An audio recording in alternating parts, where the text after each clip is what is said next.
ടൈവിന് ദോശ കേട്ടാ. അട വച്ച ദോശ കേട്ടാ.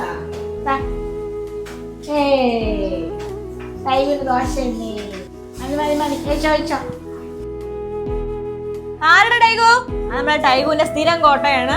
നമ്മൾ അപ്പുറത്തെ വീട്ടിലെ മാമി ഇന്ന് വൈകിട്ട് അതിനൊരു സ്നേഹ സമ്മാനം കൊടുക്കും. മാമിയെ ഈ സൈഡ് അവൻ നടത്താൻ പോലും വിടില്ല. മാമിയുടെ തല കണ്ട എവിടുന്നെങ്കിലും എത്തും മണത്ത്.